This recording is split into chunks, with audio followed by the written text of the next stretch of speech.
खुद से करना अब। चलो अगला टॉपिक देखते हैं। बुक देना, होमवर्क दिया था मैंने कुछ, क्या बुक दे दो।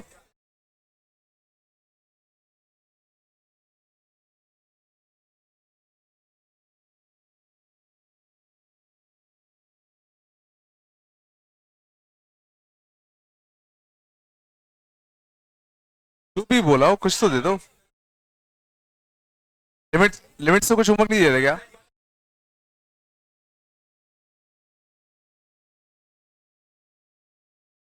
क्या दिया था?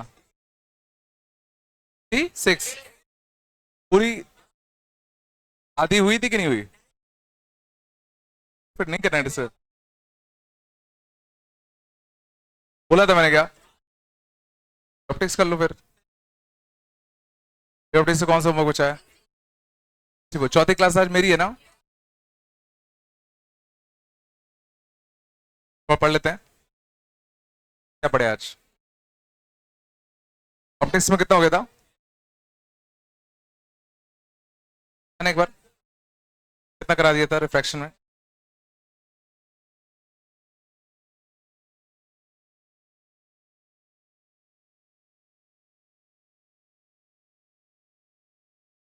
रिफ्रैक्शन खुद से करोगे कि क्या मैं कराऊं?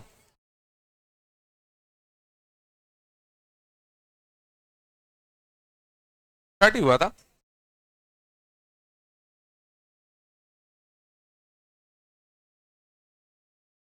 चलो तो पकड़ो, ठीक है, आगे चलते हैं। ऑप्टिक्स में लोग बात कर रहे थे किसके? रिफ्रैक्शन के बारे में। चांद, ठीक है। चलो ठीक है, तो हम लोगों ने बात किया था कि अगर रे रेयर मीडियम से अगर डेंसर मीडियम अगर जाता है, तो डेंसर मीडियम में रे हमेशा एंटर करता है। सही है कि गलत है? हाँ करो यार। अगर रे रेयर मीडियम से डेंसर मीडियम जा रहा है तो रे हमेशा दूसरे वाले मीडियम में एंटर करेगा। बट अगर डेंसर टू रेयर जा रहा है तो चांसेस है टीआईआर होने के। आ रहा है इस एंगल पे टीआईआर होगा, उसको हम लोग क्या नाम देते थे? Critical angle. और वो क्रिटिकल एंगल निकालते कैसे थे? बिल्कुल, जस्ट टीआईआर वाला केस ले लें। और जस्ट टीआईआर वाला केस कौन सा होता है? Grazing emergence. ग्रेजिंग इमरजेंस के सॉल्व कर लो तो तुम्हें क्या मिल जाएगा? क्रिटिकल एंगल मिल जाएगा। और क्रिटिकल एंगल से अगर हल्का सा भी एंगल बढ़ाओगे, हल्का सा भी अगर एंगल बढ़ाओगे, रे क्या कर जाता था? टीआईआर। और उसके आगे हर एंगल पे रे टीआईआर ही करता था हमेशा। रे हमेशा टीआईआर ही करता था। दो ही क्वेश्चन कराए शायद।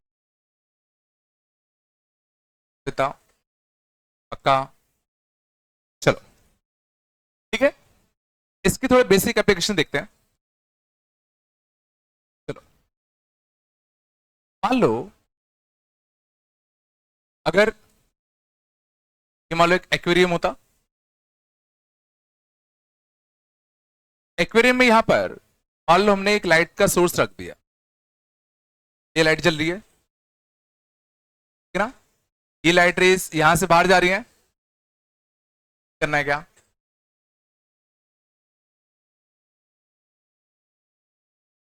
मैं 11th वालों को एक चीज बोलता हूँ, कभी बोला नहीं है। वो जब बात करते हैं बोलता हूँ कि इंटीग्रेशन चल, मान लो फॉर्म आया 1/1 + x²। क्या करूंगा अगर बात करोगे तो? पहला क्वेश्चन 1/1 + आएगा एन इनवर्स। अगला क्वेश्चन 1/1 + 4x² का इंटीग्रेशन क्या आएगा? तो आएगा, ठीक है ना? 1/1 + x² वाला फॉर्म खत्म ना? फॉर्म क्या आएगा? 1/√1 का x²। क्वेश्चन आएंगे तो ना, वाला फॉर्म खत्म।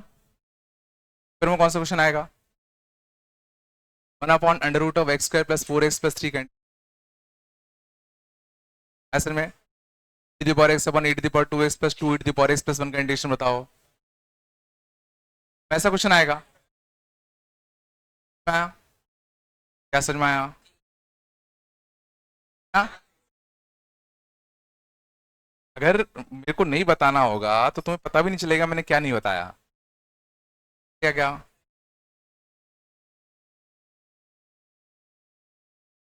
क्या पता करके दिखाओ फिर। ठीक है ना? ठीक है। देखो जिसको पढ़ना हो पढ़ो, नहीं पढ़ना हो, देखो मैंने कभी नहीं रोका आज तक, रोका किसी को जाने से बाहर? 10 बार जाते हो बाहर, पता नहीं क्या करने मैंने रोका? हाँ? वहीं जाके बाहर बैठ जाओ तो भी मैं कुछ नहीं बोलूँ। हाँ? तो आराम से है ना। चलो क्वेश्चन देखते हैं। ठीक है, इन टाइप के क्वेश्चंस में तुम्हें पहले तो फील करना पड़ेगा हमेशा कि हो क्या रहा होगा। क्वेश्चन देखना। मान लो यहाँ पे एक एक्वेरियम है जिसके बॉटम पे हमने एक लाइट सोर्स रखा। इसका मान लो हाइट कितना होता? h होता। ठीक है ना? अब हमें क्या करना है, if an opaque disk, an opaque disk is placed on top of water surface, placed on top of, हो गया, placed on top of water surface such that it blocks the rays, such that it blocks the rays completely. Find minimum radius of disk. Find minimum radius of disk. देखो question देने वाला तो तुम्हें ऐसे लिख के चलाया है, तो थोड़ी बोलेगा कि भाई टीआर का क्वेश्चन है, बोलेगा क्या? फील करना पड़ेगा कि हो क्या रहा है। तो क्वेश्चन क्या है, if an opaque disc, opaque माने तो लाइट को पास होने ना दे, is placed on the top of the water surface, ये वाटर है, वाटर के सरफेस के टॉप पर हमने क्या करा, एक ओपेक डिस्क प्लेस कर दी। प्लेस क्यों करी? That it blocks the rays completely, means इस लाइट सोर्स से रेज बाहर इस मीडियम में नहीं आनी चाहिए। तुमने प्लेस किया उसको, तो मिनिमम रेडियस डिस्क का कितना होगा? देखो मैक्सिमम पूछा होता तो भाई हम इस पूरे को ही भर देते, है ना? बट मिनिमम पूछा है मतलब कुछ मिनिमम से काम चल रहा होगा, तो अपन को सारी लाइट रेस को बाहर जाने से रोकना है। अब तुम्हें पहले फील करना पड़ेगा कि क्वेश्चन में हो क्या रहा होगा। पहले तो ये फील करो, लाइट रेस बाहर निकलती लाइट सोर्स से तो कैसे निकलती? एक रे देखो सीधी निकल जाती, एक कुछ इस पे होता तो ऐसे निकलता, एक कुछ इस पे होता तो ऐसे निकलता, एक सोचो यहां से क्या करता, रेजिंग इमरजेंस, इसके बाद वाले लाइट रेस। तो जरा सोचो हमें कौन सी लाइट रेस को रोकना है, जो हमें जरा सोचो हमें यहां तक के रेस को ही तो रोकना है। अगर मैं यहां तक के रेस को रोक पाया तो बाकी रेस तो ऑटोमेटिकली रुकी नहीं है। क्या हमें सारी लाइट रेस को रोकना है? क्या हमें सोचो जस्ट इस वाले पॉइंट तक के लाइट रेस को रोकना है जहां पर क्या हुआ, ग्रेजिंग इमरजेंस। उसके बाद तो सोचो लाइट रे ऑटोमेटिकली अंदर ही रह रही है। अगर अपन को जो लाइट रेस रोकनी है उसमें जस्ट बाउंड्री केस कौन सा है? बाउंड्री केस में बेसिकली वो लाइट रे है जो जस्ट यहां पे क्या कर रहा है, ग्रेजिंग इमरजेंस। जो अगर ये रुक गया, इसके आगे की तो बाहर जानी नहीं है, और इसके पीछे के हम सारे रोक ही लेंगे। और क्या तुम सोच पा रहे हो कि ये एंगल कितना होगा? ये कितना होगा एंगल होगा? इस पे जस्ट ग्रेजिंग इमरजेंस होगा। क्या मैं ये सी निकाल सकता हूं? मान लेते म्यू ऑफ वाटर 4/3 दिया होता, मान लेते म्यू कितना दिया होता, 4/3। कैसे निकालो बताओ? चलो बताओ, कहां से लाइट रेज आ रही है? 4/3 से, इनटू कितना, साइन सी। और ग्रेजिंग इमरजेंस का केस है पे आ रही है 1 पर, और एंगल ऑफ रिफ्रैक्शन कितना बताओ, sin 90। आ रहा नहीं आ रहा? साइन सी की वैल्यू कितनी आ गई बताओ, 3/4। चलो साइन सी कितना आ गया, 3/4। बट हमें निकालना क्या है, minimum radius of the disc. हमें निकालना कौन सा लेंथ है, निकालना है ये लेंथ। अब थोड़ा सा इसमें ट्रिग्नोमेट्री यूज होगा, बोलो। तो अगर डिस्क है, ठीक है ना, सोचो हमें ये एंगल मिल चुका है सी, ये एंगल हमें मिल चुका है सी, साइन सी मिल चुका है ना, ये एंगल सी होगा तो सोच पा रहे हो ये भी सी होगा। ये लेंथ कितना है आर, और ये क्वेश्चन में दे रखा है कितना है एच, बोलो। आर अपॉन एच क्या आएगा, आर अपॉन एच क्या आएगा, परपेंडिकुलर है, ये बेस है, टेन सी आएगा ना।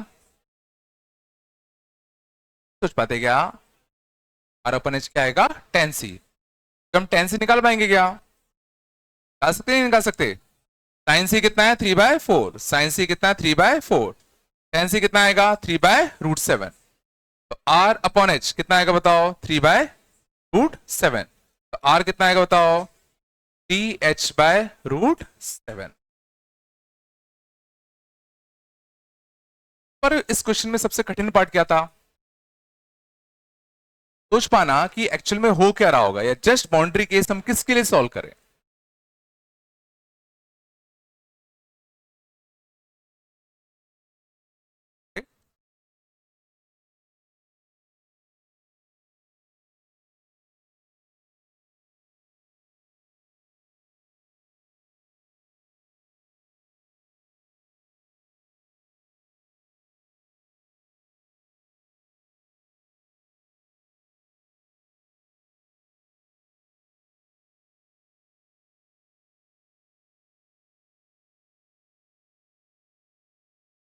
अभी इसमें है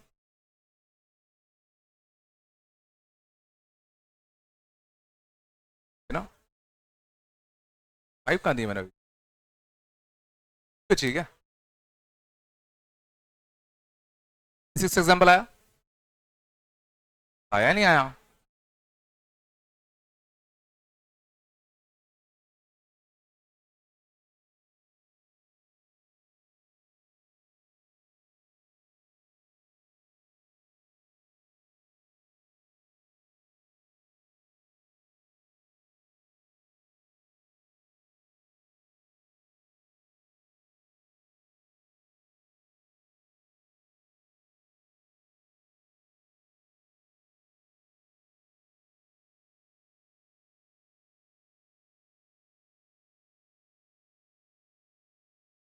देखते ना, क्या छाप ले गया,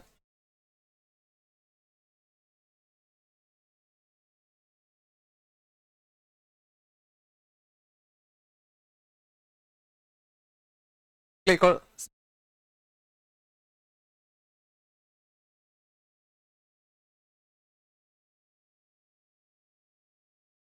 वाले ट्रायंगुलर सरफेस होता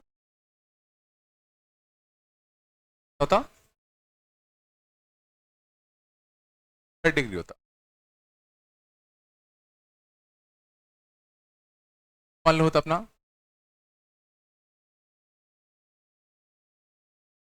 हाँ?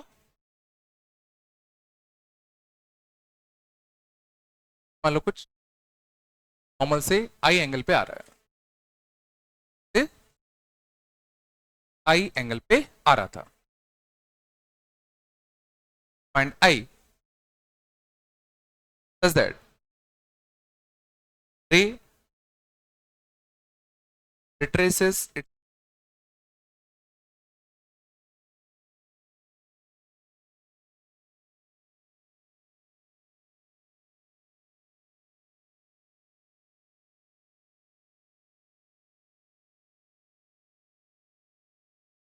I set retraces its path।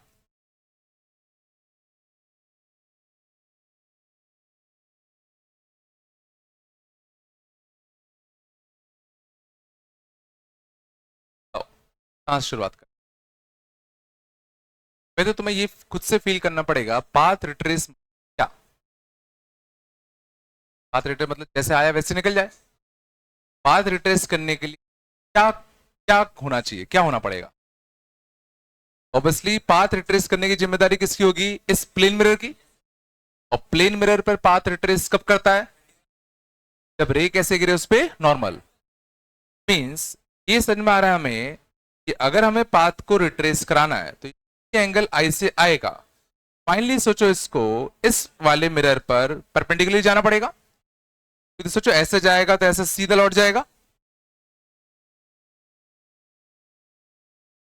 सोचो हमें क्या गिवन है, एंगल ऑफ रिफ्रैक्शन सोचो हमें गिवन है, क्या सोच पा रहे हो? एंगल ऑफ रिफ्रैक्शन हमें गिवन है। तो ये लाइन तुम्हारी कैसी है, हॉरिजॉन्टल है ना, और अगर ये लाइन हॉरिजॉन्टल है तो सोचो ये एंगल कितना है 30, एंगल भी तो कितना होगा 30। अपन को एंगल ऑफ रिफ्रैक्शन कहां से नापना होता है, कहां से नापना होता है, नॉर्मल से। एंगल ऑफ रिफ्रैक्शन तुम्हारा कितना है 60। एंगल ऑफ रिफ्रैक्शन हमें पता है और एंगल ऑफ इंसिडेंस हमें निकालना है, कौन सी यूज करें? तो एयर से आया 1 इंटू कितना बताओ, साइन आई, इक्वल टू किस म्यू में गया, √2 इंटू कितना, साइन आर। साइन आर हमें पता है कितना, sine 60। Sine i equal to कितना, √2 इंटू कितना बताओ, √3/2, √3 कितना, √2। आर इक्वल टू कितना, साइन इनवर्स ऑफ कितना, √3 कितना, √2।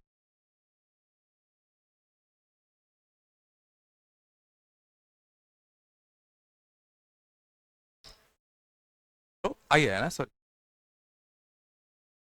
एंगल ऑफ इंसिडेंस जो होना पड़ेगा वो कितना होना पड़ेगा, कुछ इतना होना पड़ेगा।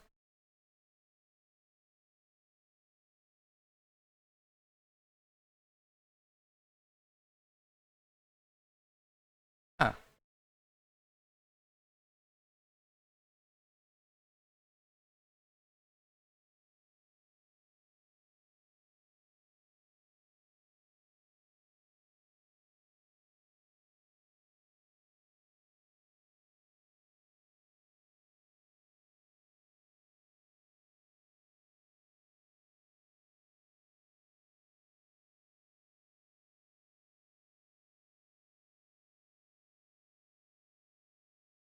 चले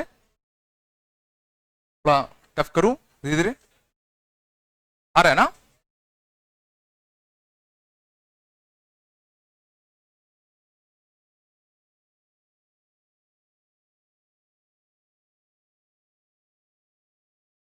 गौर करना,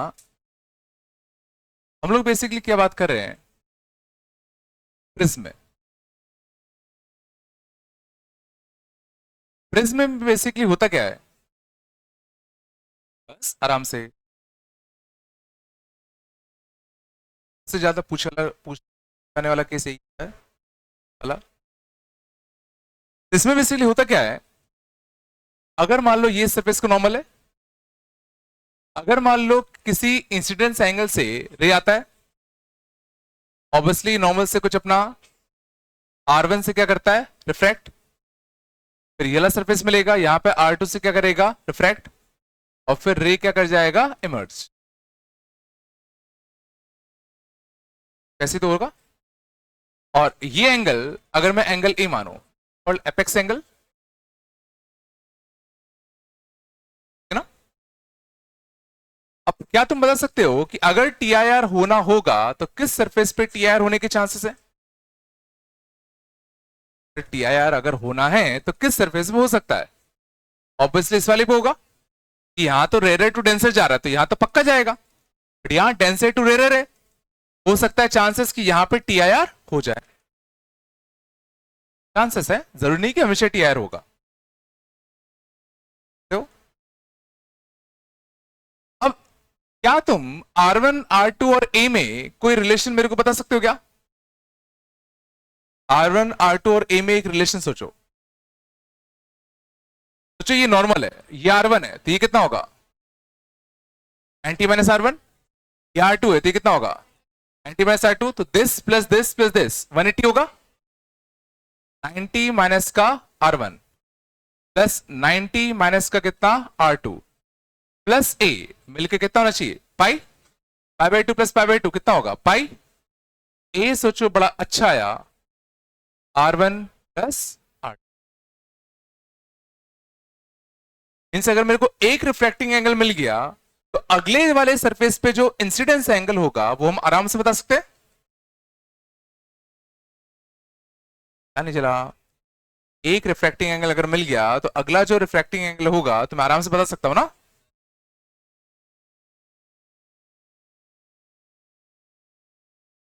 पक्का? तो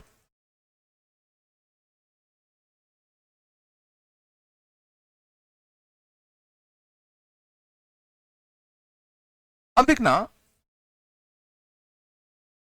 ध्यान देना, मैं दो केस ले रहा हूं, समझ जाओ। Case one, one angle of incidence is equal to कितना, जीरो। मान लेते जब एंगल ऑफ इंसिडेंस होता जीरो।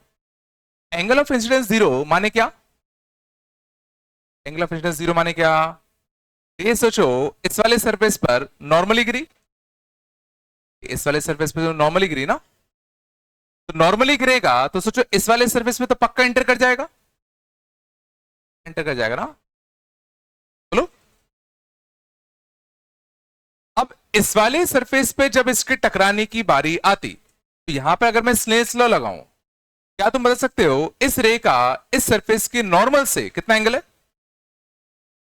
इस सरफेस का नॉर्मल ये होता ना, इसका नॉर्मल यही होता ना। जरा सोचो इस केस में R1 कितना है, इस वाले केस में R1 कितना है? नॉर्मल से एंगल R1 क्या होता है, नॉर्मल से कितना एंगल है? तो रिफ्रैक्टेड रे का नॉर्मल से एंगल कितना है, जीरो।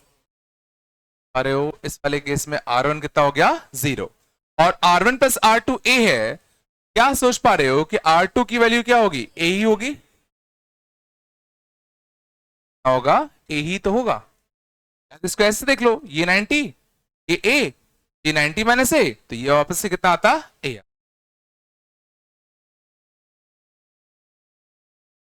अब जरा सोचो, अगर ए की वैल्यू क्रिटिकल एंगल से कैसी होगी, कम। मैंने समझ गया ना, वही क्रिटिकल एंगल। अगर ए की वैल्यू क्रिटिकल एंगल से कम होगी क्या होगा? अगर ए की वैल्यू क्रिटिकल एंगल से कम होगा तो क्या होगा? तो, तो अगर ये क्रिटिकल एंगल होता एग्जैक्ट तो रे क्या होता, ग्रेजिंगली इमर्ज करता। अगर ए क्रिटिकल एंगल से ज्यादा होता तो टी आई आर होता। और अगर ए क्रिटिकल एंगल से कम है, रे पक्का तुम्हारा बाहर निकली होगी।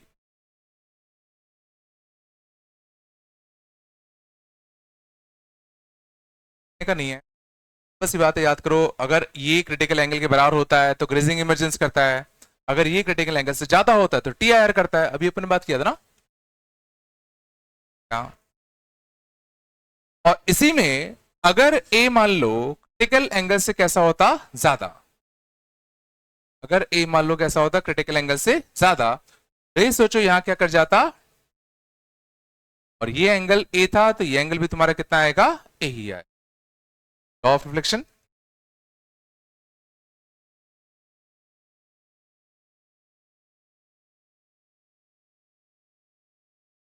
तो आ रहा नहीं आ रहा? हाँ?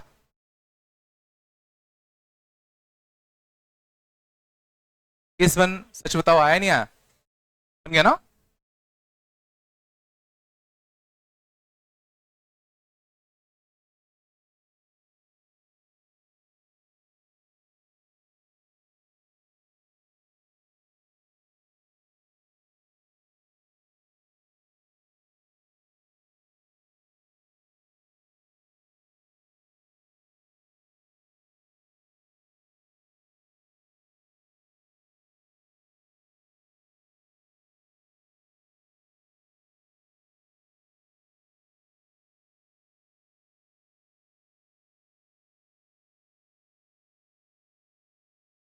कब ले गया?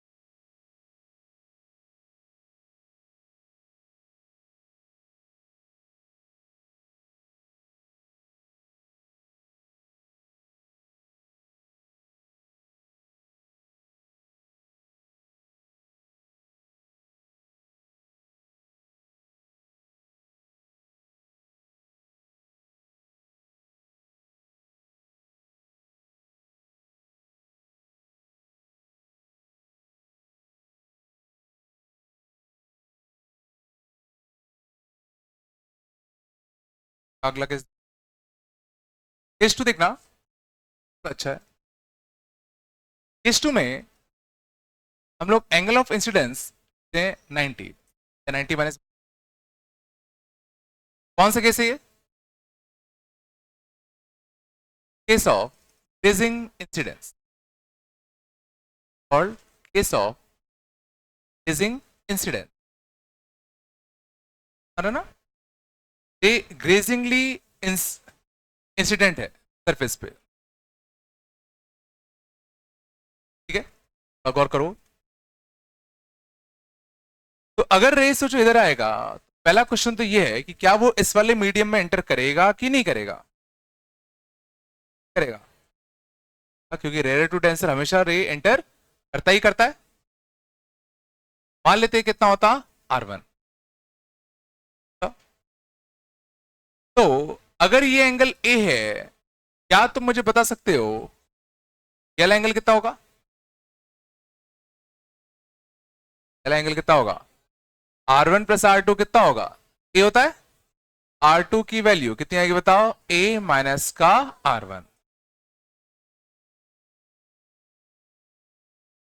तो और रे यहां से फिर फाइनली क्या कर जाता? इमर्ज कर जाता, ठीक है। यहां भी चांसेस थे टीआर होने के, टीआर होने के चांसेस थे।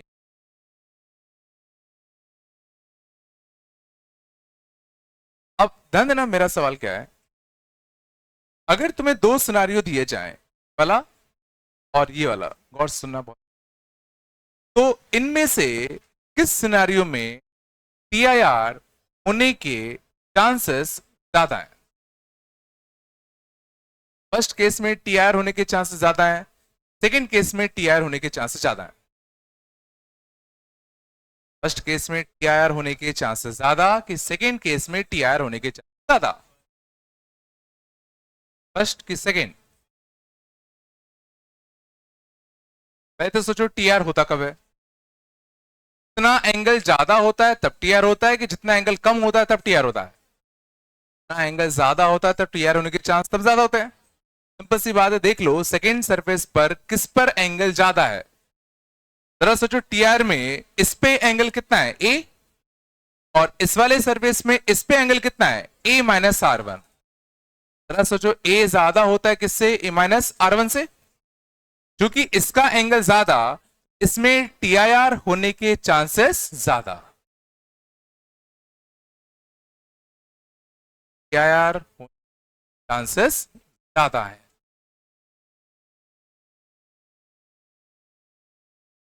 और इसमें टीआईआर होने के चांसेस कम है।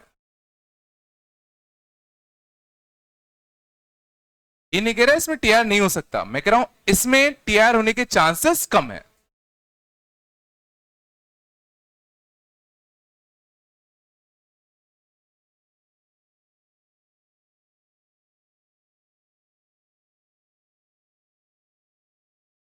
इसमें से जो मैं कह रहा हूं, रे के इमर्ज करने के चांसेस ज्यादा है, रे के इमर्ज करने के चांसेस ज्यादा है। रे इस प्रिज्म से बाहर निकल जाए, इसके चांसेस इसमें ज्यादा है, और इसमें रे के इमर्ज करने के चांसेस कम है। रे के इमर्ज करने के चांसेस कम है।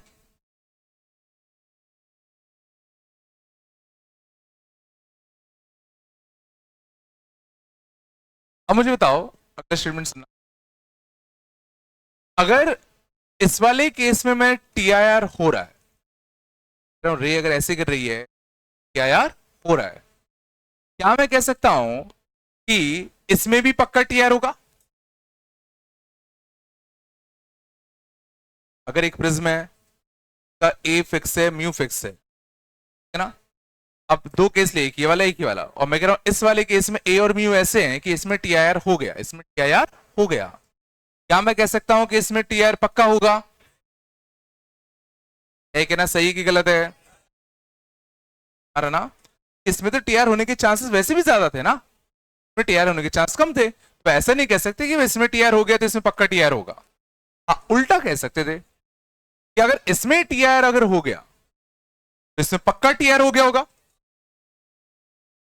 चांसेस कम थे। अगर उसी में टीआर हो गया, मतलब ए और म्यू ऐसे हैं कि इसी में टीआर हो गया, तो पक्का टीआर हो जाएगा ना। आ रहा है हाँ। क्या मैं लिख सकता हूं, इफ केस 2 में टीआईआर हुआ है तो केस 1 में पक्का टीआईआर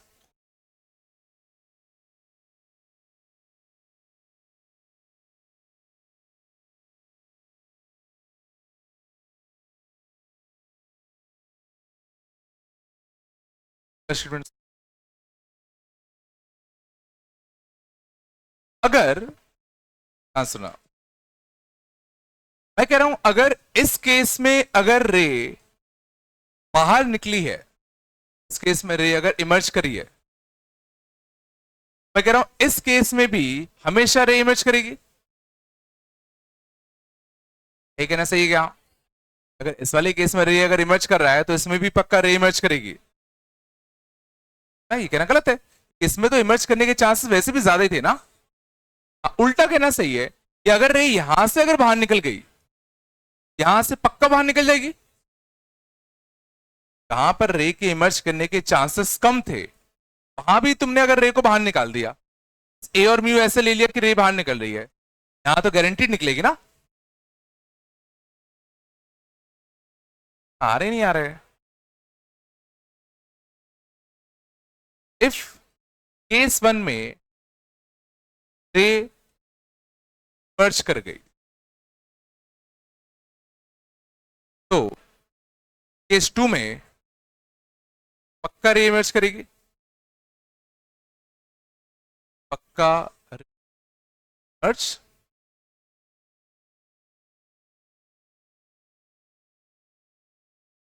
हुआ, क्या हो रहा है?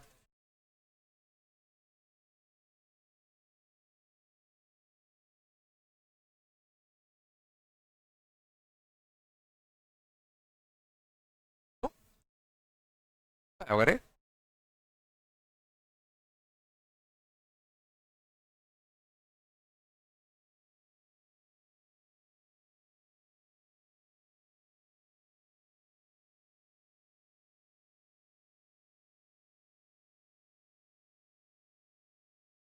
है पक्का?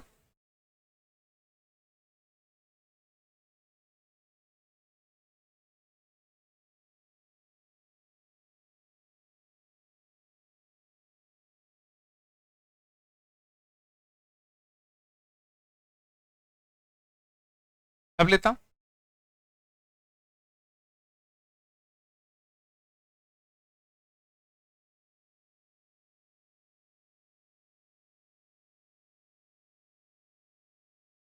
चांद,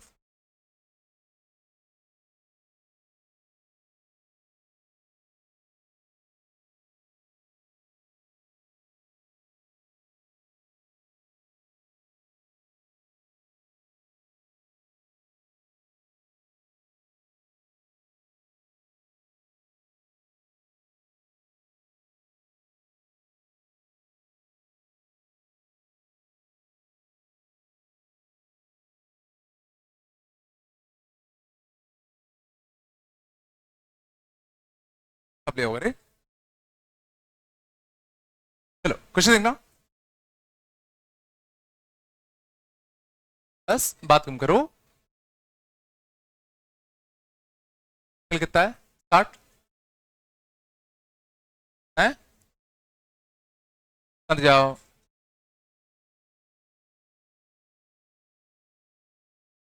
range of mu, of mu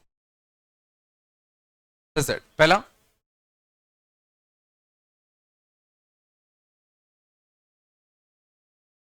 a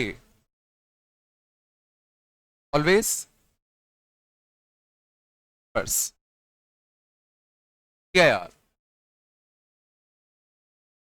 इस इसी in part, a always merges is AC.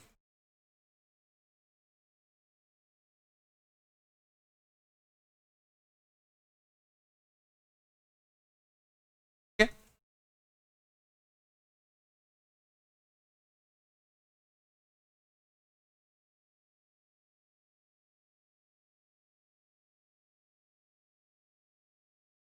पढ़ा दो ना स्टेट वाले को।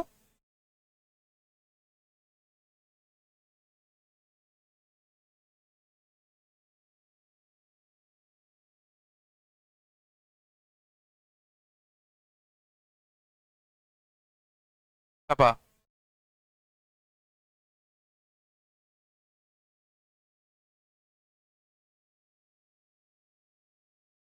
पहले किस पे आओ। Find range of mu such that ray always suffers. And the ray always suffers TIR from surface AC. इस सरफेस पर हमेशा TIR करवाना है। कभी भी ध्यान देना, रेंज का क्वेश्चन अगर आता है तो हमेशा हम लोग किसके लिए सॉल्व करते हैं? बाउंड्री केस के लिए। बाउंड्री केस के लिए सोचो चीजें क्या होंगी, फिर तो अपना ऑटोमेटिकली अंदाजा लगा ही लेंगे। तो अगर हमें इस वाले सरफेस पर हमेशा TIR चाहिए, हमेशा, तो क्या करूं? इमरजेंसी वाला केस के सॉल्व करेंगे। आई कितना ले ना, इमरजेंसी सॉल्व कर लोगे, आई क्या लोगे?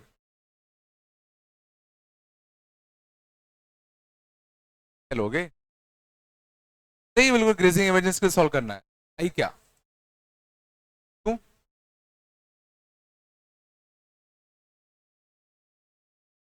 काम इतना ही है, बस ये सोचना है कि इस केस के लिए क्या सॉल्व करूं। तो जो अगर हमें इस वाले सरफेस पर हमेशा TIR करवाना है, मैं कह रहा हूं जो वर्स्ट केस होता TIR का, जिसमें TIR होने के चांसेस सबसे कम होते, अगर हम उसमें TIR करवा दें तो बाकी सब केसेस में तो ऑटोमेटिकली TIR हो जाएगा। तो वर्स्ट केस ऑफ TIR कौन सा था? तो जो जब 0 डिग्री पे गिरता था या 90 से आता था? हाँ, तो worst case for TIR, worst case for TIR कौन सा था?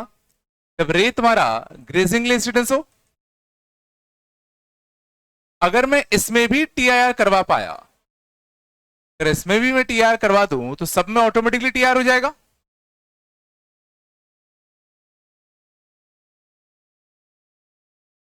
फर्स्ट केस में TIR करवा पाए तो हर एक में TIR हो जाएगा ना। हाँ, तब उनको किस केस के सॉल्व करना है? जब 90 से इंसिडेंट किया रे, यहां पर रे कैसे निकल गया? 90 से ही निकल गया। इसके लिए तो म्यू निकालना है। चलो अब इसके लिए म्यू कैसे निकालूं? एंगल कितना बताओ तुम्हारा? 60 है, 60। तो क्या ही सोच पा रहे हो कि ये आर और ये आर सेम होगा?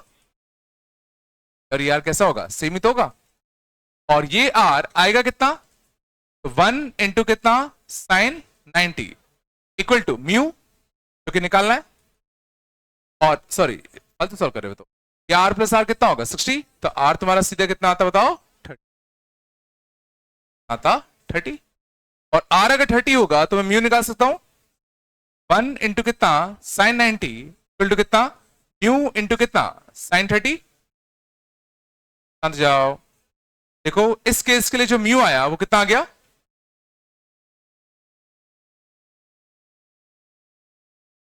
तो इस केस के लिए म्यू आ गया 2 आ गया।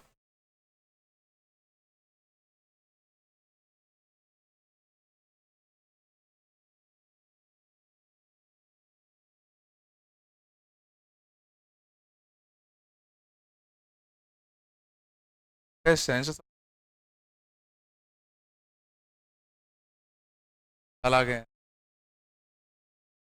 बात करके देख।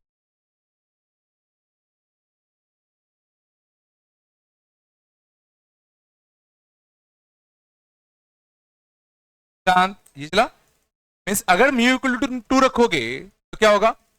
जो वर्स्ट केस था उसमें भी तुम टीआर करवा दोगे, बाकी सारे केसेस में तो सोचो ऑटोमेटिकली टीआर होगा ना, कि बाकी सब केसेस के लिए सोचो इस वाले केस के लिए जो ये एंगल आता, ये वाला जो एंगल आता सबसे कैसा आता, कम आता। जो इस वाले केस के लिए जो एंगल आता वो कुछ ज्यादा ही आता, ज्यादा ही आता ना, में तो टीआर और अच्छे से ही हो जाएगा। अगर हम वर्स्ट केस में टीआर करवा पाए तो बाकी सब में ऑटोमेटिकली टीआर हो जाएगा। बट क्वेश्चन क्या था, रेंज ऑफ म्यू, क्या था, रेंज ऑफ म्यू।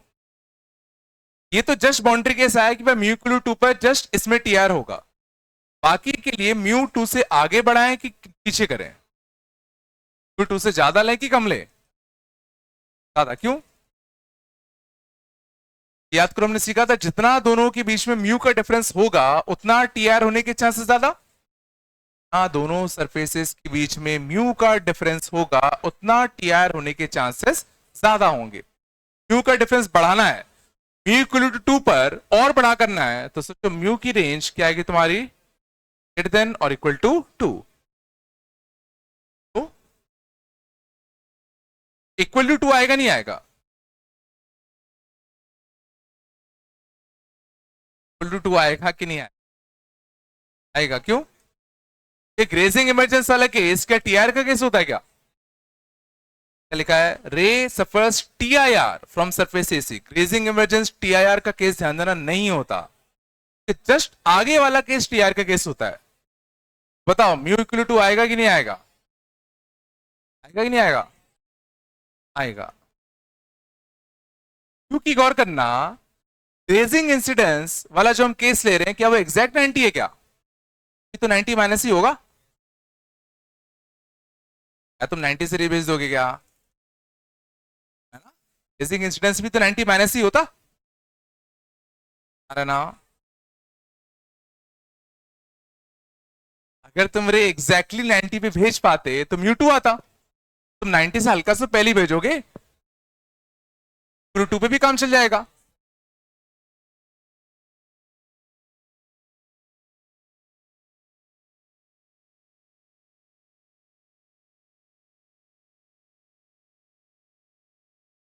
पहला पढ़ा, बस बात कम करो यार।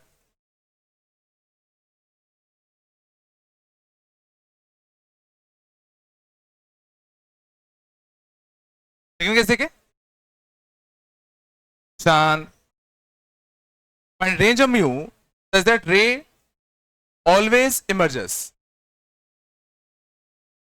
ray always emerges, रे को हमें हमेशा इमर्ज करवाना ही करवाना है।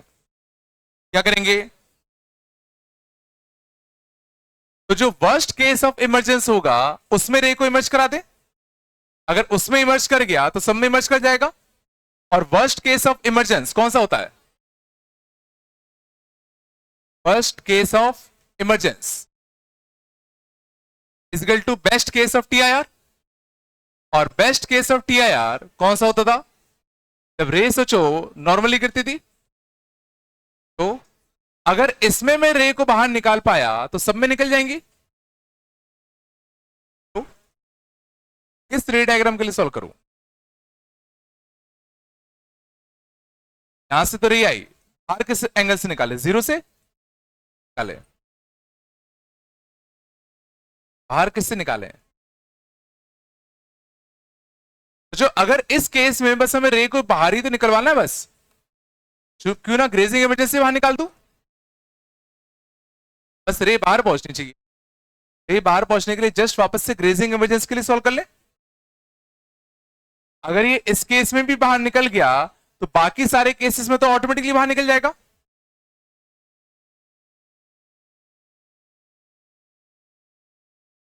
तो इस वाले केस के लिए हमें सॉल्व करना है, तो ये एंगल कितना है 60, बात किया था ये एंगल भी कितना होता है तुम्हारा 60, इस वाले केस में ये तुम्हारा कितना है बताओ 90, म्यू निकालना है, बोलो साइन 60 तो कितना √3/2 इक्वल टू 1 इंटू कितना साइन 90, म्यू कितना आएगा तुम्हारा बताओ 2/,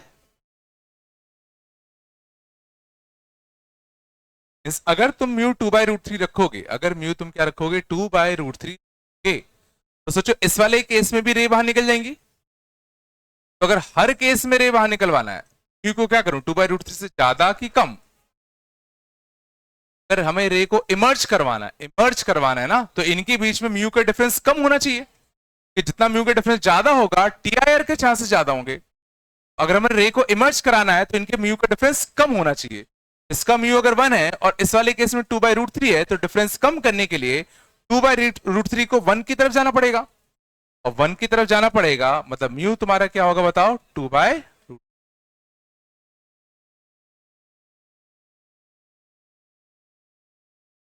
ऑब्वियसली नेगेटिव नहीं हो सकता, तो आएगी ना कि एग्जैक्टली 2/√3 पर भी तो रे बाहर ही निकल रही है, मर्ज करना मतलब बाहर निकलना।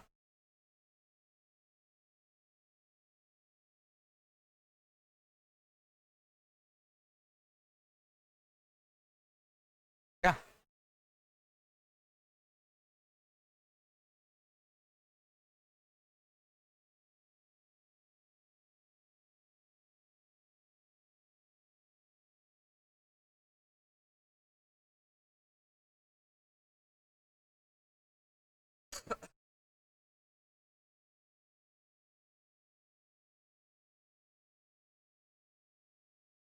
है पक्का, बोलो कुछ तो।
जाओ,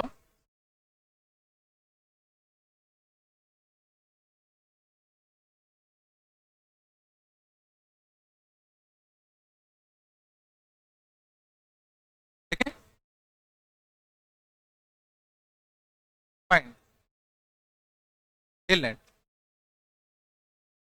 बस बात नहीं करो,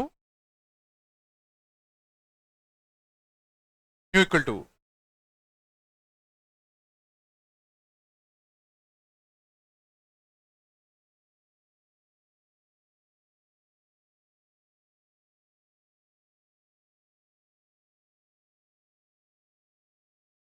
मैक्सिमम म्यू और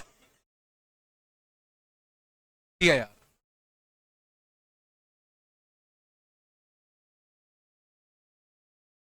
इस एसी,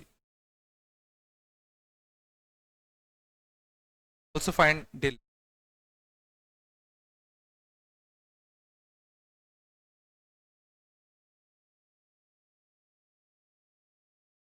बात कम करो,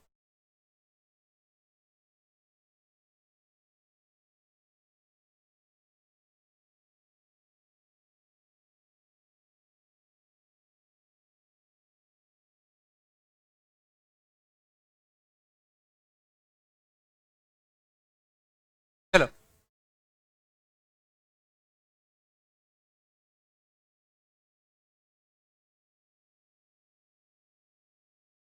आमिर खान की, हमें बड़ा डर लगता है, अरे टेटनेस के। हाँ मोबाइल वाले हो। चलो ठीक ना। पहले केस क्या है, आराम से आराम से। पहले केस में हमें डेल नेट बताना है। इफ म्यू इक्वल टू कितना 3/2। क्या बिना सॉल्व करे बता सकते हो कि रे इस वाले मीडियम में जाएगा कि नहीं जाएगा? रे इस वाले मीडियम में जाएगा कि नहीं जाएगा पहले केस के लिए?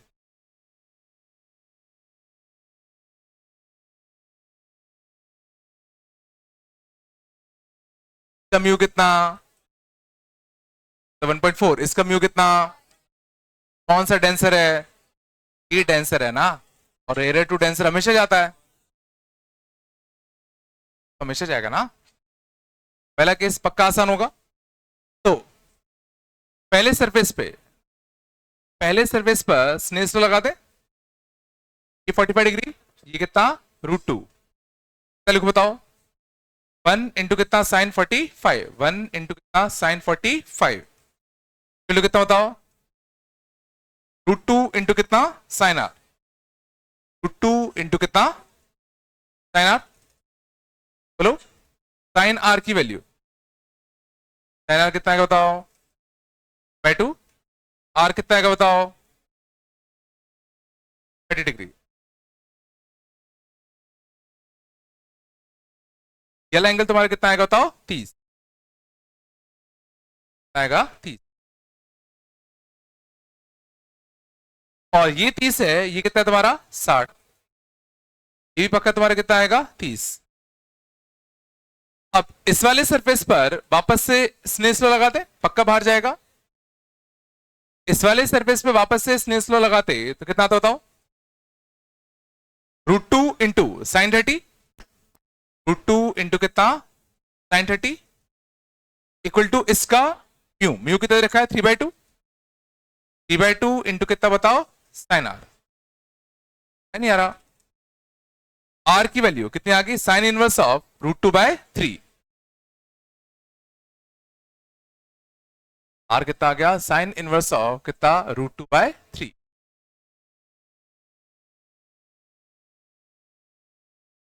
है नहीं आया। हमें निकालना क्या था? Del net.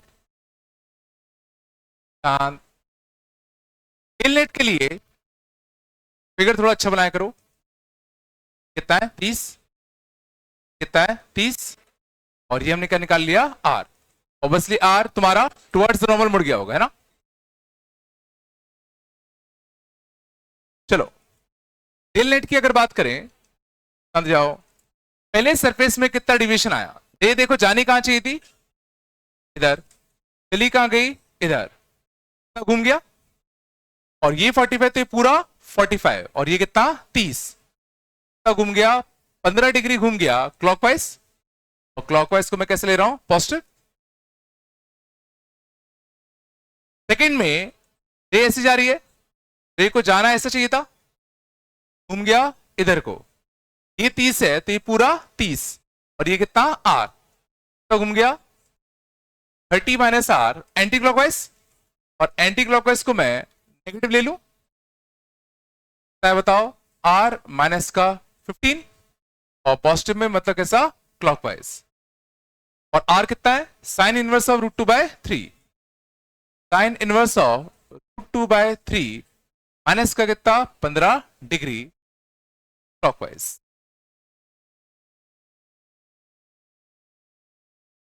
नहीं है क्या? आता क्या? तो आ रहा है नहीं आ रहा भाई? क्या?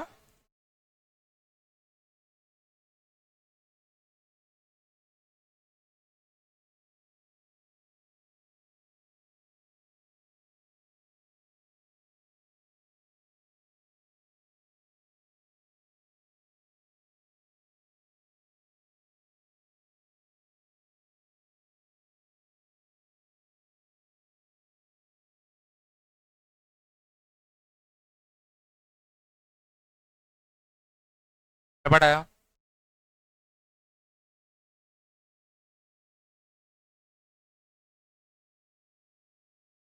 डायग्राम बना पाते हो ना ऐसे ऐसे? बता दी क्या?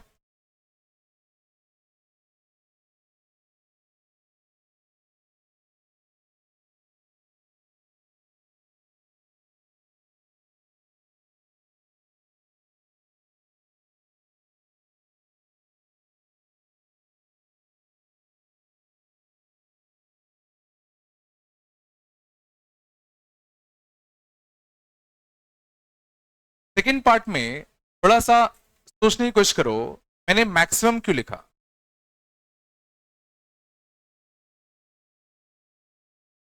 क्या मैक्सिमम का सेंस है कि मिनिमम पूछने का सेंस? मैक्सिमम।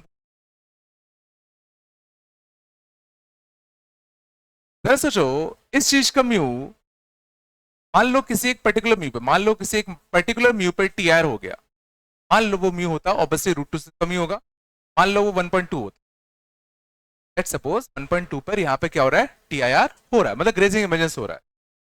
1.2 से आगे बढ़ाओगे कि पीछे करोगे तो पक्का टी आर होंगे। 1.2 से आगे जाओगे तो टी आर होने के चांस ज्यादा है कि पीछे जाने पे टी आर होने के चांस ज्यादा है? चलो, क्यों? क्योंकि सोचो इसका म्यू तो फिक्स है कितना, √2, इसका म्यू कितना है, म्यू। टीआईआर करने के लिए हमें दोनों के बीच का डिफरेंस और बड़ा करना है, और डिफरेंस और बड़ा कब होगा, जब म्यू बढ़ेगा ही कम होगा, कम होगा तो इनके बीच का डिफरेंस और बढ़ेगा, तो और अच्छा टीआईआर होगा। मींस पक्का एक मैक्सिमम म्यू मिलेगा जिसपे टीआईआर होगा, उससे और बढ़ा दोगे तो पक्का टीआईआर होना बंद हो जाएंगे। सही बात है ना? अगर √2 है, इसको भी अगर तुम √2 ही कर दो तो रेस सीधे निकल जाएगी। मैक्सिमम पूछने का क्यों सेंस है? को दोनों के म्यू का डिफरेंस बढ़ना चाहिए। आ रहा है? तो क्या करूं रेंज निकालने के लिए? रेंज निकालने के लिए पहले हम लोग बाउंड्री केस को सॉल्व कर लें। जस्ट बाउंड्री केस कौन सा था? जस्ट बाउंड्री केस आता जब रे यहां से आया, इधर गया, और इधर तुम्हारा ग्रेजिंगली इमर्ज कर जाए। इसके सॉल्व कर ले। और ये तुम्हारा सोचो कितना आ चुका है, 30, बस ये 30 आ चुका था ना। ये अगर 30 होगा बाउंड्री केस के लिए, यू कितना है इसका, √2 इंटू कितना बताओ, 930। इसका म्यू कितना है निकालना है, इंटू कितना बताओ, sin 90, इंटू कितना बताओ, sin 90। बोलो, तो म्यू की वैल्यू कितनी आएगी बताओ, बाय √, आ रहा है। मींस अगर हमें टीआईआर करवाना है, अगर हमें हमेशा टीआईआर करवाना है, तो म्यू की वैल्यू हमेशा क्या होगी बताओ, बोलो 1/√2 से हमेशा कैसे होगी,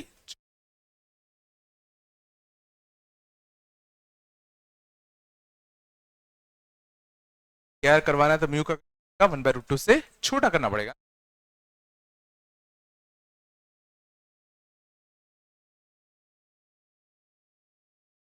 हाँ, हमें वो म्यू ढूंढना था जिसपे जस्ट टीआईआर हो जाए। क्या करें, जस्ट ग्रेजिंग इमरजेंसी वाला केस ले लिया, तीसरा ही गया था अपना, यहां तक तो कुछ चेंज ही नहीं आना क्वेश्चन, यहाँ तीसरा ही गया था, यहाँ ग्रेजिंग इमेजेस कराना है, कितना √2, एंगल ऑफ इंसिडेंस sin 30, इसका म्यू म्यू निकालना है, और एंगल ऑफ रिफ्रैक्शन sin 90, कितना आ गया, √2/1/2।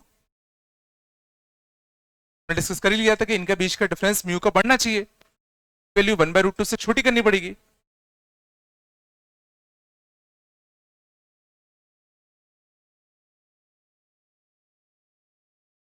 इक्वलिटी आएगी नहीं आएगी? इक्वलिटी आएगी कि नहीं आएगी? ना, एग्जैक्टली 1/√2 पे ग्रेजिंग इमेजेस किया, और ये ग्रेजिंग इंसिडेंस वाला केस थोड़ी है, रे को एक्चुअल में तो भेज रहे हैं ना, एग्जैक्टली 1/√2 पे तो ग्रेजिंग इमर्ज किया ना। क्वेश्चन क्या पूछा था, maximum mu for TIR, TIR वाला केस बताना है, तो ये तो ग्रेजिंग इमरजेंस का केस है, जस्ट छोटा करना पड़ेगा।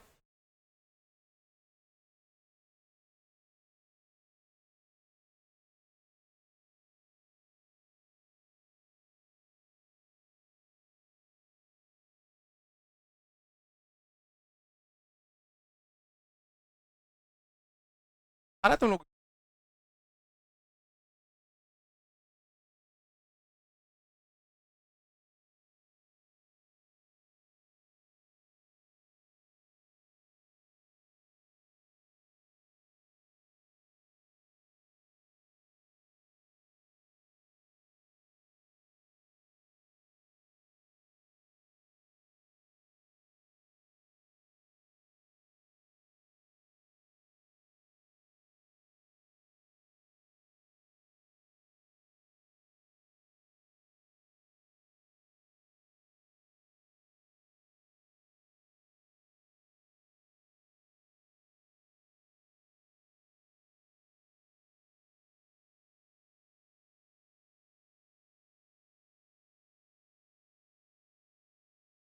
तू किसको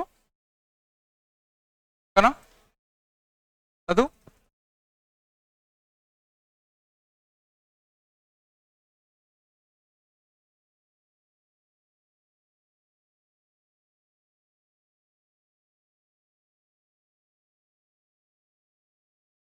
चले कब ले गया आप आराम से आओ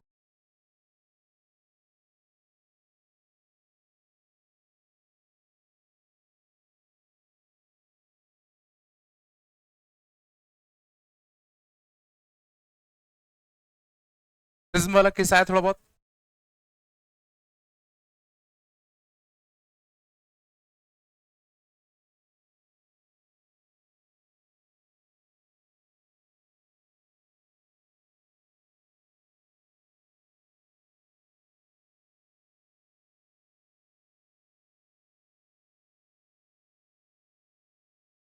जाओ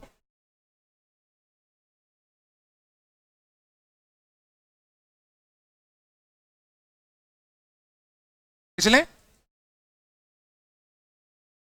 नहीं क्लास लैब अभी हमने देखा रिफ्रैक्शन थ्रू प्रिज्म अगला केस जो अपना आएगा वो आएगा रिफ्रैक्शन थ्रू ग्लास स्लैब चलो और करना अच्छे से अगर मान लो ग्लास स्लैब कुछ ऐसा होता यहां से रे अगर आई एंगल से अगर आई क्या होगा इस वाले सरफेस पर रिफ्रैक्शन होगा स्लो लगाओगे ऑब्वियसली अगर इसका म्यू अगर मैं ज्यादा मानूं तो टुवर्ड्स द नॉर्मल बढ़ेगा ये कितना होता आर आर होगा ना और अगली बार ये जो रे है वो इस वाले सरफेस पर रिफ्रैक्ट होगी जरा सोचो इस वाले रे का इंसिडेंस एंगल कैसे निकालू इस वाले रे का इंसिडेंस एंगल इस सरफेस पे कैसे निकालें पहले क्या ड्रॉ करोगे नॉर्मल क्या फील कर पा रहे हो ये अगर आ रहा है ये भी सोचो आ रही होगा क्या ये फील कर पा रहे हो ये आई ही होगा हाँ क्या चलो मैथमेटिकली देख लो आराम से इस वाले सरफेस के लिए स्लो लगाते क्या था 1 इंटू कितना sine i equal to mu into कितना साइन आर मानते हो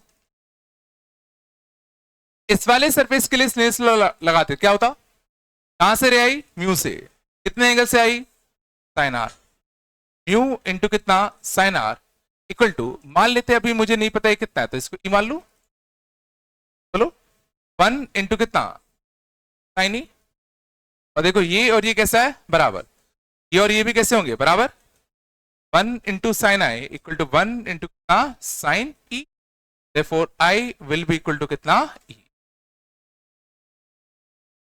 आया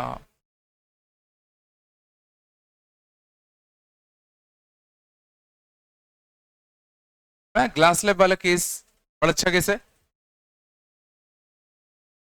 क्या तुम मुझे बता सकते हो ग्लास लैब कितने का डिविएशन प्रोड्यूस करेगा ग्लास लैब कितने का डिविएशन प्रोड्यूस करेगा जो का जो ये जो रे है और ये जो रे है आपस में पैरेलल तो है तो डेल नेट और करना डेल नेट कितना आएगा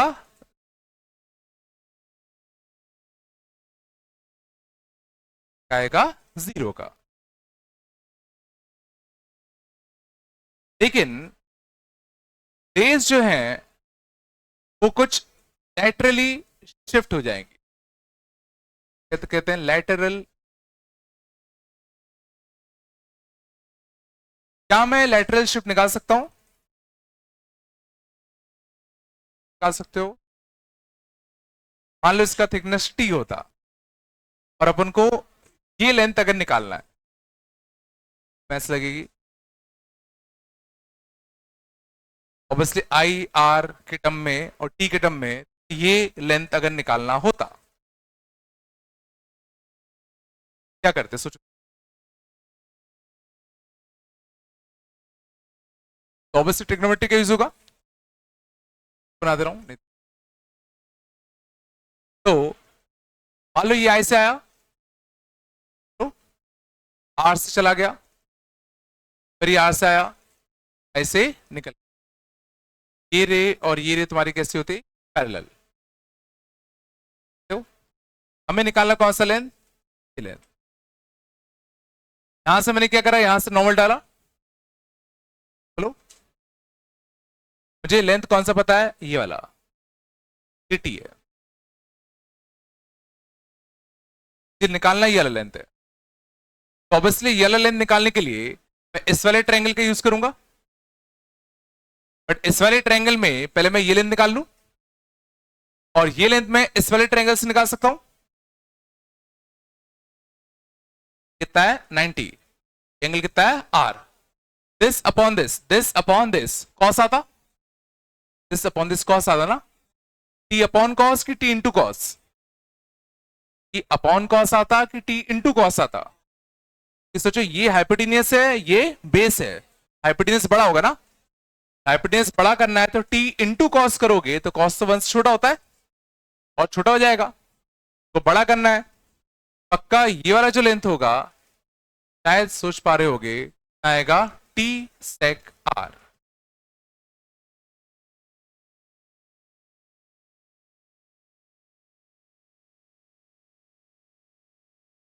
एक्स मान लो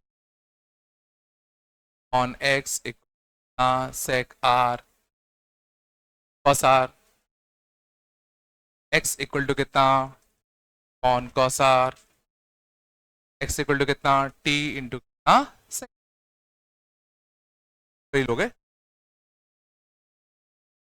आया, बस बात नहीं। अब जरा सोचो हमें निकालना ये लेंथ है, ये लेंथ, क्या मैं ये एंगल बता पाऊंगा,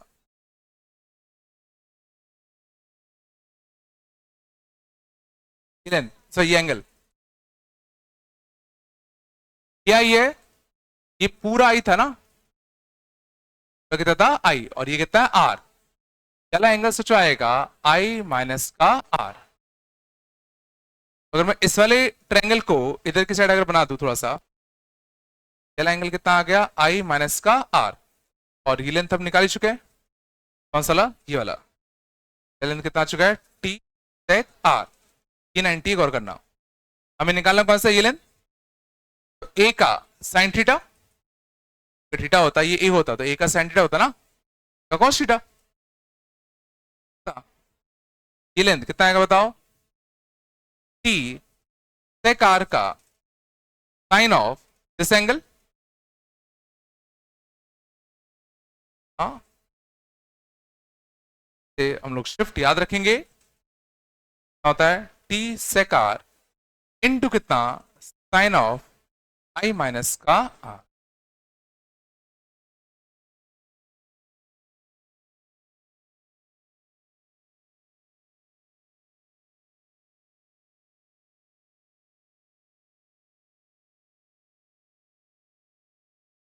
नाम से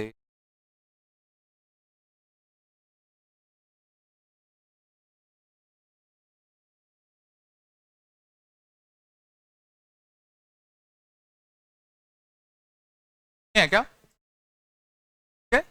पहले हमने इस वाले ट्रायंगल से ये लेंथ पता तो ये लेंथ निकाला, फिर इस वाले ट्रायंगल में ये एंगल पता था ये लेंथ पता तो ये लेंथ निकाली।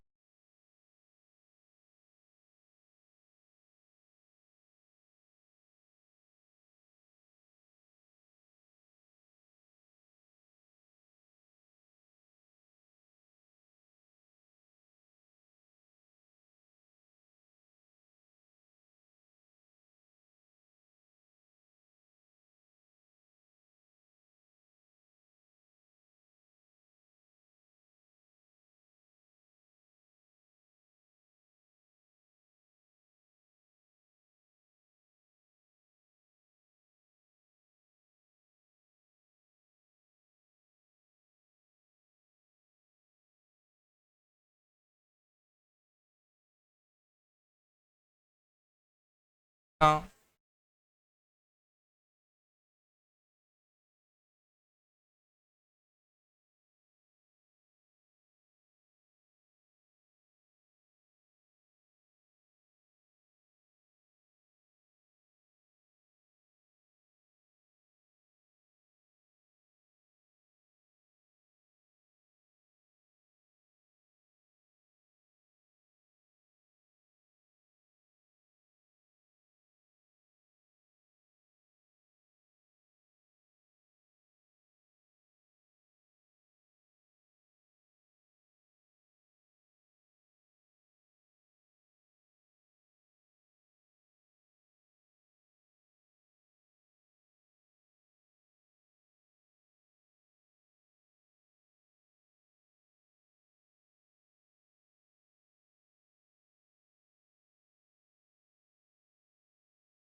अब लिया होगा।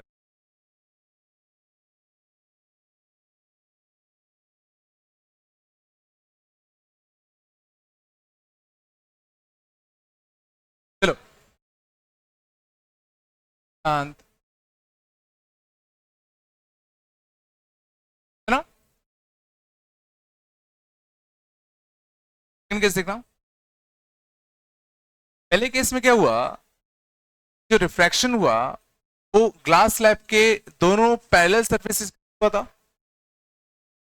बट मान लो अगर कुछ ऐसा सीन होता कि इंसिडेंट रे कुछ ऐसा गया और ऑब्वियसली ये यहां से कुछ रिफ्लेक्ट करता थीटा वन से, और ये पैरेलल सरफेस पे टकराने की बजाय जो एडजेसेंट सरफेस है उस पे टकरा जाता। ऑब्वियसली यहां सिनेरियो कुछ बदल जाते।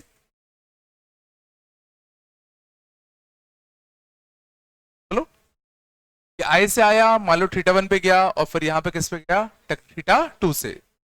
अब यहां पर वापस से स्नेस लगाते तो वापस से दो पॉसिबिलिटीज होती, या तो बाहर भी निकल सकता था या वो टी आई आर भी कर सकता था। पॉसिबिलिटी है, पॉसिबिलिटी वन, टी टू, है ना। जरा हम पॉसिबिलिटी टू पे बात करते हैं। पॉसिबिलिटी टू क्या है कि, और करना अच्छे से, प्राइम एग्जाम और करो अच्छे से। मान लो, शांत हो जाओ यार, ये आया थीटा वन पे, ऑब्वियसली यहां कितना था, थीटा टू पे टकरा था। और मान लेते हैं कि यहां पे टी आई आर हो चुका है, मान लेते हैं यहां टी आई आर हो गया, मीन्स थीटा टू एंगल पर ये रे टी आई आर कर रहा है, मानते हो। अब टी आई आर करता तो वापस से देखो इस वाले सरफेस पे आके टकराता था, और इस वाले सरफेस पे जब टकराएगा तो जरा सोचो नॉर्मल से कितना एंगल बनाएगा। तो नॉर्मल से अभी भी एंगल कितना बनाता, थीटा टू ही बनाता। मीन्स थीटा टू पर सोचो यहां पे टी आर कर रहा था तो थीटा टू पर सोचो यहां भी तो टी आर ही करेगा। ये एंगल अगर थीटा टू था तो रिफ्लेक्ट होगा, तो ये थीटा टू, यहां से नॉर्मल से जो एंगल आता वो भी कितना आता, थीटा टू, यहां से फर्दर रिफ्लेक्ट करता, ये कितना होता, थीटा टू, वापस से इसको क्या मिलता, थीटा टू, वापस से क्या मिलता, थीटा टू। क्या सोच पा रहे हो कि हमेशा टी आई आर करता जाएगा जब तक इसको बाहर निकलने का मौका ना मिले। मीन्स एक बार अगर हम यहां टी आर करा दें, एक बार अगर यहां टी आई आर हो गया, अगर यहां टी आई आर हुआ तो रे हमेशा टी आर करेगा। आया, मीन्स हमें बस इसको एक बार यहां पे टी आर करवाना है। अगर हम इसको एक बार यहां टी आर करवा पाए तो रे सोचो हमेशा अंदर ही रहेगा।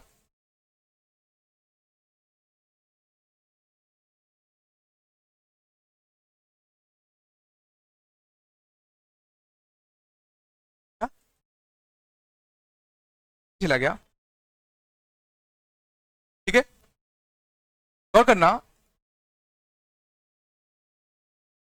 यही प्रिंसिपल यूज होता है ऑप्टिकल फाइबर्स में,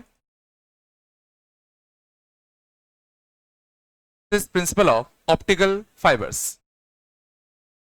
ऑप्टिकल फाइबर्स जिसमें हम लोग सिग्नल्स ट्रांसमिट करते हैं।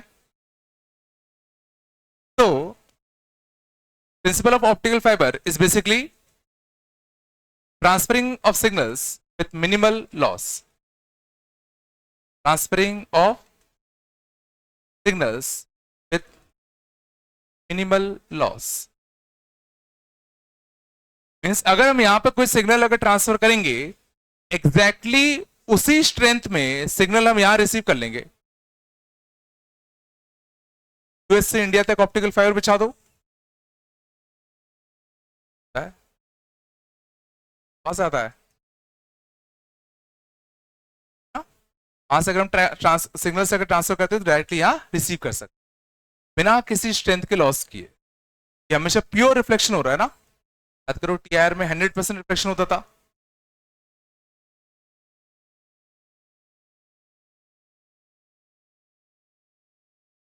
अब जिला मीन्स हमें कुछ ऐसे डिजाइन करना पड़ता है कि सिग्नल को हम कुछ ऐसे एंगल से भेजें कि एक बार बस यहां टीआईआर हो जाए। एक बार अगर टीआईआर करवा दिया फिर वो ऑटोमेटिकली चलता रहेगा।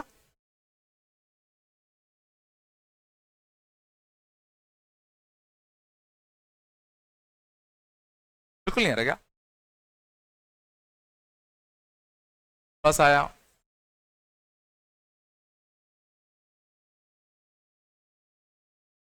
तो इसका जो केस 2 है बड़ा अच्छा होता है।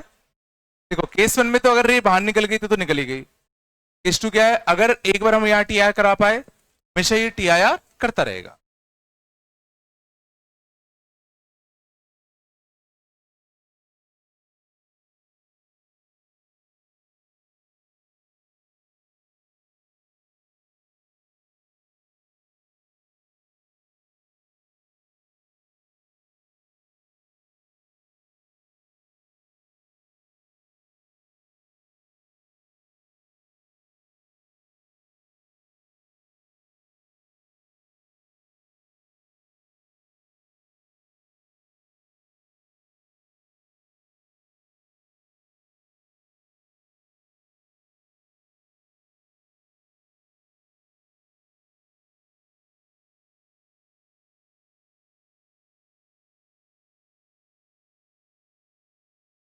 चला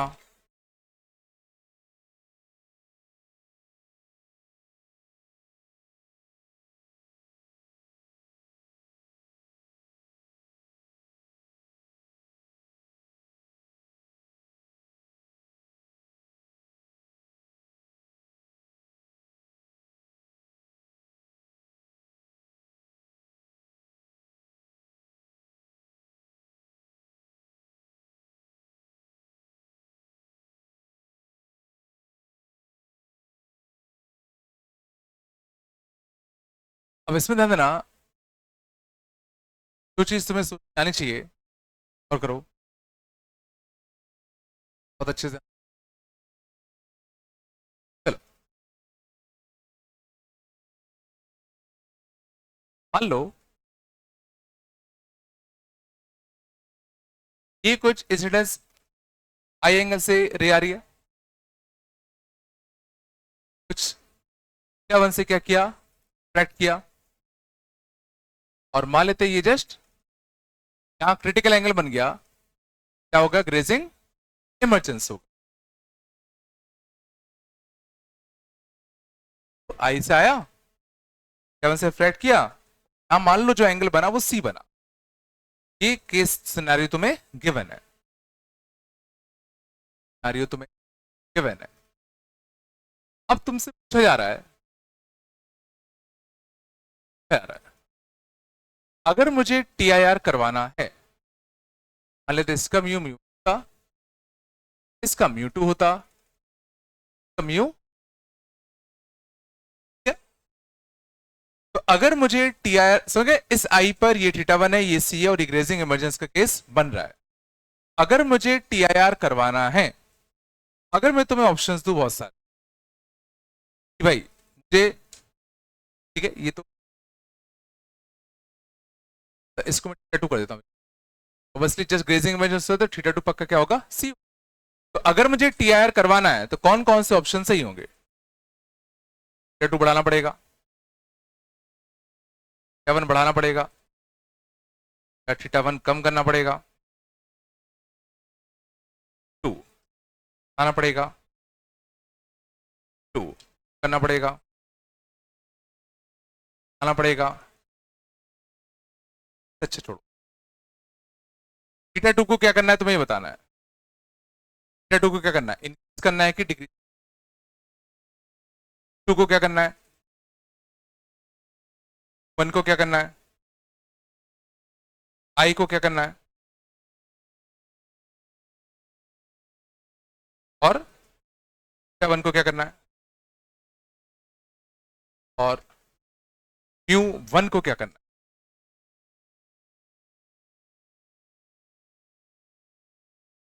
समझ गए? मतलब इस आई पर थीटा वन आ रहा है, ये थीटा टू आ रहा है, और यहाँ पे ग्रेजिंग इमरजेंस हो रहा है, ये सिनारियो गिवन है। अब अगर हमें टीआईआर करवाना है, सबसे सिंपल है थीटा टू। थीटा टू को क्या करना पड़ेगा, बढ़ाना पड़ेगा कि कम करना पड़ेगा? थीटा टू को बढ़ाना पड़ेगा, कम करना पड़ेगा? क्रिटिकल एंगल से और बढ़ाओगे तो पक्का टीआर होगा। थीटा टू को क्या करना पड़ेगा, बढ़ाना पड़ेगा।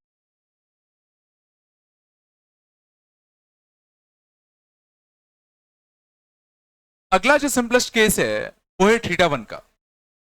थीटा वन का क्या, थीटा वन बढ़ाएंगे कम करेंगे? जरा तुम अगर गौर करो तो थीटा वन और थीटा टू में बड़ा अच्छा रिलेशन है। Theta one plus theta two कितना है, 5/2, जानते हो? और ये गारंटी अगर हमें टीआईआर करवाना है तो थीटा टू बढ़ना चाहिए। थीटा टू कब बढ़ेगा, जब थीटा वन कम होगा। अरे हो, थीटा टू बढ़ाना ये कंफर्म था। थीटा टू कब बढ़ेगा, जब थीटा वन कम होगा।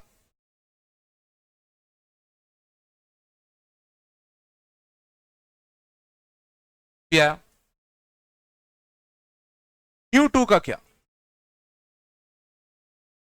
म्यू टू का क्या, बढ़ाना पड़ेगा कि कम करना पड़ेगा? पहले तो ये फील कर पा रहे हो, अगर इस वाले सरफेस पे टीआर होना है, कौन डेंसर कौन रेरर? बाहर वाला रेरर होगा, ये वाला डेंसर होगा। तो इसका म्यू ज्यादा होगा, इसका म्यू कम होगा। और अगर हमें टीआर कराना है तो इन दोनों के बीच में म्यू का डिफरेंस बढ़ाना है कि कम करना है? का डिफरेंस बढ़ाना है। बड़े वाले म्यू को और बड़ा करना है और छोटे वाले म्यू को और छोटा करना है। म्यू टू को बढ़ाना पड़ेगा और म्यू थ्री को कम करना पड़ेगा।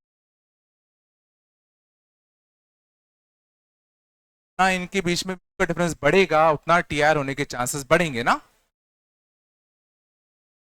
लिया। अगला बड़ा अच्छा है, आई का क्या, आई को कम करना है कि बढ़ाना है?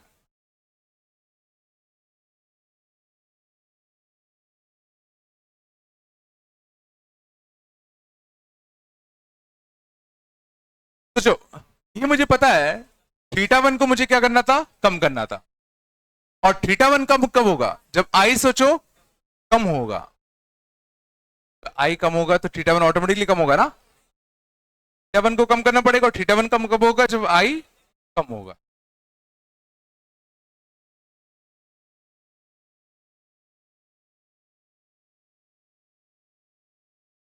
आ रहा है। और म्यू वन का क्या,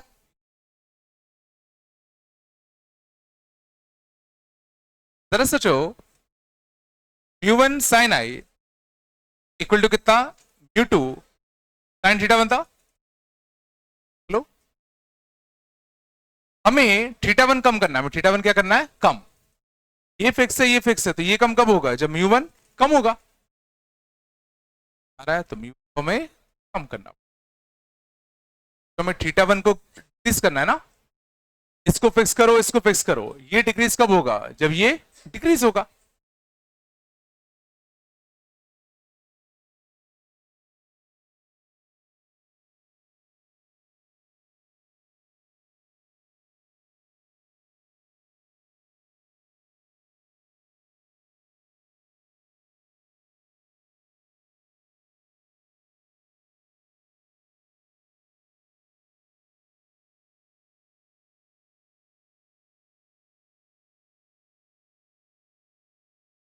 पाओगे ये सब? नहीं कर पाओगे?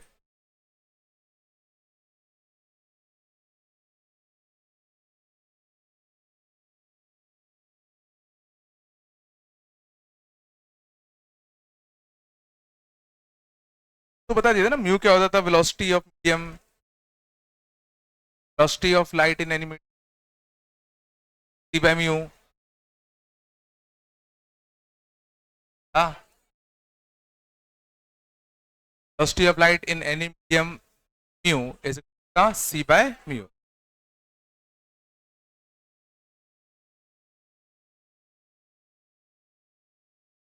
चलो 65 में टिक कर लो, कौन से क्वेश्चन करने हैं लेना, कट कर लेना, करना ही है।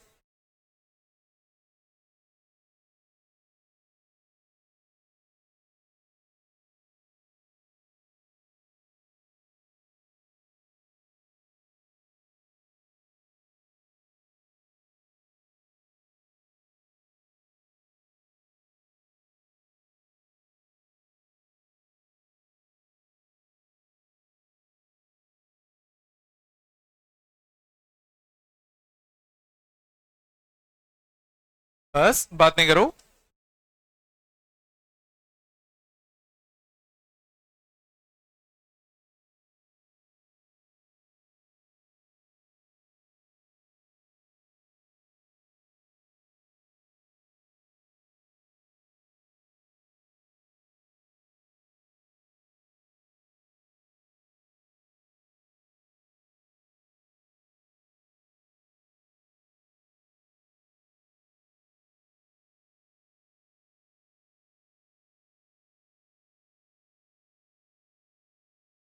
शांत।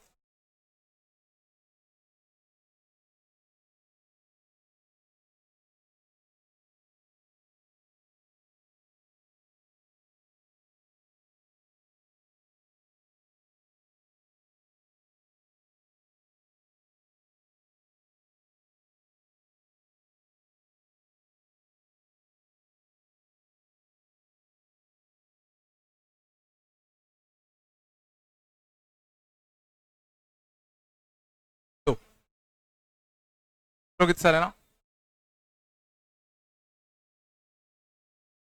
कल अपने स्मॉल क्वेश्चन करेंगे। आज ही तो क्लास है, आज ही करेंगे। और क्या डिस्कस करना है अपन को? डिस्कस करने के बाद कर लेंगे।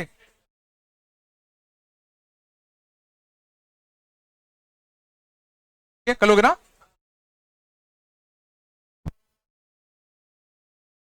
पढ़ा रहा हूँ, लिख लेना है।